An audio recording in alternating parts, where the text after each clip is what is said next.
ketika Rasulullah SAW tinggal wafat ibunda Khadijah, tinggal wafat putranya ataupun putrinya, memang tidak mengadakan apa-apa. Jadi hanya di tradisi masyarakat kita saja 7 hari, 40, 100 dan 1000. Lalu bagaimana takziah? Takziah itu Rasulullah paham benar terhadap umat ini, rasa kesedihan itu. Memang ada, dibenarkan takziah itu hanya 3 hari atau 3 malam. 3 hari 3 malam itu bisa diambil semuanya, bisa diambil 2, bisa diambil sekali, dan tidak sama sekali pun tidak mengapa.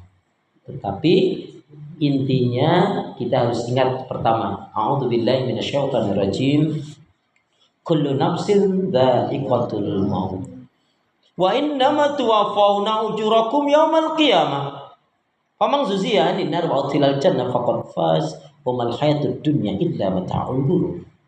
Setiap yang berjiwa pasti akan mati. Siap enggak siap, mau enggak mau pasti akan mati. Orang kaya mati. Orang miskin mati. Pejabat mati. Rakyat mati. Murid mati. Udah sampai situ aja. Guru. Ibu kenapa pas bilang guru kok nunjuk saya sambil dengan emosi begitu? Ya, saya ikhlas kalau ibu mau duluan silakan. Kalau dalam guru bisa begitu, tapi masalah kematian tidak begitu. Tapi Pak Ferry mohon maaf, Bu Eli, saya terserah kalau masalah kematian itu saya menolak kalau berdasarkan abjad, saya nggak suka. Nama saya Akhlis, gitu Pak. Tapi ternyata memang kematian tidak berdasarkan abjad. Buktinya aja Kiai Haji Zainuddin MZ. Itu dari Z ya. Tapi memang kematian itu memang unik dan pasti.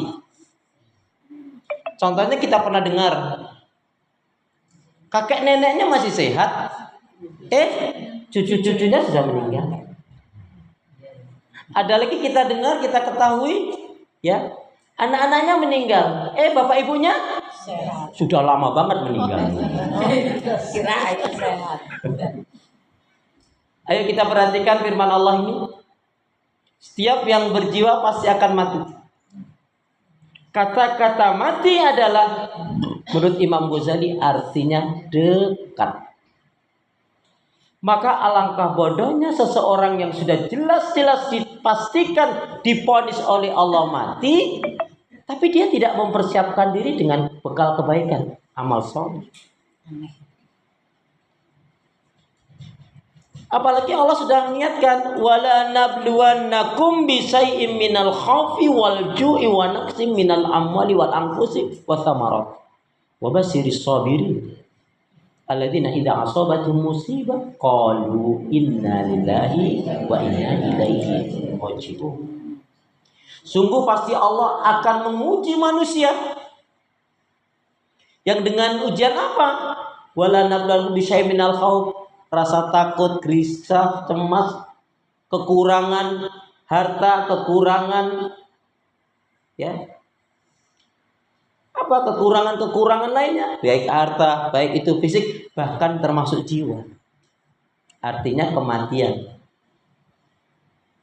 Tapi sikap orang yang beriman ketika dia mendapatkan ujian itu kalau bentuknya yang menyenangkan, bersyukur. Kalau bentuknya yang tidak menyenangkan, bersabar. Ajabalil amril mu'minin, sungguh mentakjubkan kehidupan seorang mukmin itu. Kalau diberi kesenangan, kenikmatan, dia bersyukur. Diuji tidak menyenangkan, sabar. Kenapa? Dengan sabar dan syukur itu baik. Ibu bapak saya tanya, ibu bapak ingin masuk surga dengan jalan sabar atau syukur? Syukur, berarti nggak sabar. Sabar atau syukur? Gimana berbarengan? Sabar atau syukur? Ingin masuk dengan jalan sabar atau syukur? Terserah Allah. Yang penting masuk surga. Apakah yang dinilai oleh Allah yang kita lakukan ini syukur? Apakah yang dinilai oleh Allah itu sah? Tapi sebenarnya Bapak Ibu harus ingat, sebenarnya Allah menguji kita orang yang beriman itu dengan 2 hal saja. Lulus surga, gagal yang neraka. Kali ini nggak boleh gagal.